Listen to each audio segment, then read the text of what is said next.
Will you all identify yourself for the record, please? Yes, sir. Thank you, Chair. My name is Candy Massaroni, the State Rep from Nelson County. My name is Lauren McCubbins. Go ahead and proceed. And we have another guest via Okay. Zoom. They want to introduce themselves, or you want to introduce them? I will let them introduce themselves Okay. up there. Good morning, committee. My name is Antonia LeBate. I'm director at Equal First Aid. Thank you Good for morning. being here. Oh, sorry about that. Good morning. My name is Laura Benelli, and I am from LifeVac. All right. Thank you, Chair. Thank you for committee members for allowing us to bring this bill forward. House Bill 44, also named Landon's Law after 8-year-old Landon McCubbins from Nelson County, is a simple piece of legislation, but also could have a very big impact. It simply says that schools will be allowed to have live anti-choking devices in their schools while removing the liability from the schools. Choking is the leading cause of death in the U.S. for children under the age of 18. So it's a very simple piece of legislation, and I'm going to let Ms. Tony speak a little bit about the piece of legislation as well. So, Okay. Good morning, members of the committee, and thank you for holding this hearing for House Bill 44 in the hopes of it becoming Landon's Law. Our hearts are with the McCubbins family today.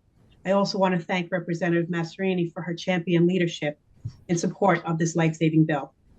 Equal First Aid is a not-for-profit organization raising awareness for the immediate need of airway clearance devices to be made readily available to schools and disability communities. There are no current policies or procedures to rescue an individual who may use a wheelchair or who has a disability. This is according to the American Heart Association, dated November of 2023. I am here today as a representative of many organizations that my constituents have no option to be rescued. Our support spans across 11 states, inclusive of support from Spina Bifida, Down syndrome, Cure SMA, and Autism Speaks, and that's just to name a few. This bill is a proposal and a step of the right direction to fulfill the obligations of the Americans with Disability Act, the ADA law, and to create an immediate need for positive impact that will generate peace of mind for parents and caregivers. According to the Red Cross Advisory Council's proceeding dated June of 2023, they have updated their recommendations that if protocol is not feasible to rescue somebody from choking, an airway clearance device may be used. Your time in reviewing Landon's Law is greatly appreciated. Please take the time needed, and we are just asking for an added rescue option to be present in case of a choking emergency. I thank you for this opportunity to speak. Have a great day. Thank you.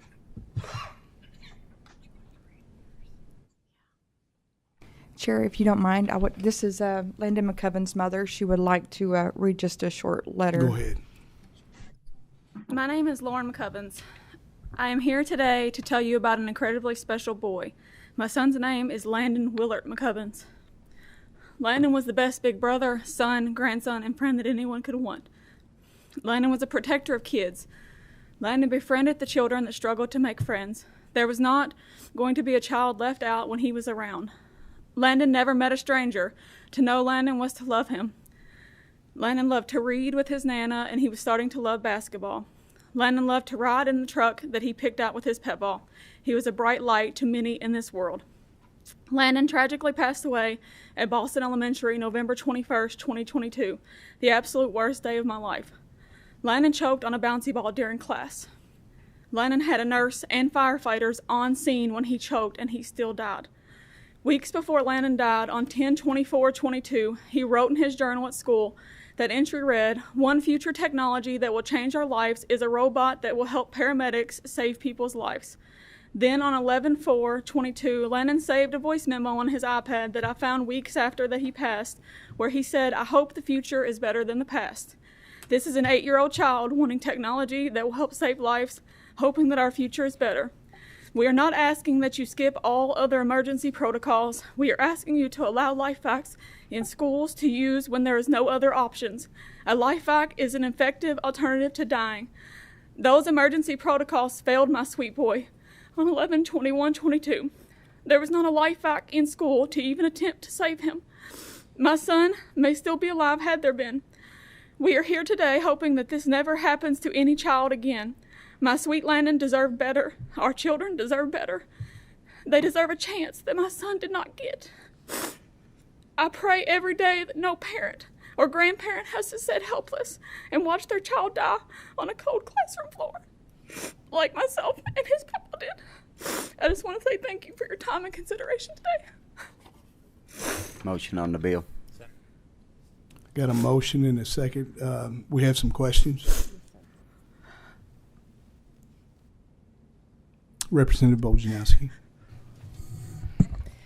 I'm so sorry for your loss. I'm a teacher, and every time my children are holding something or chewing on something, it makes me really stressed out.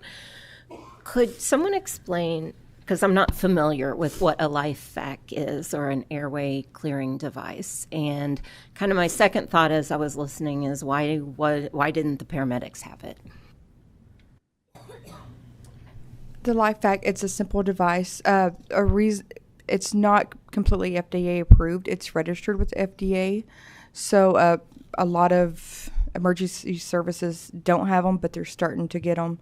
The CDC came out, recommended anybody that wants to be in ADA compliance to get them. But it's just a simple device they put over their mouth and just suction stuff out of their throat if they choke. It is registered with the FDA, though. So.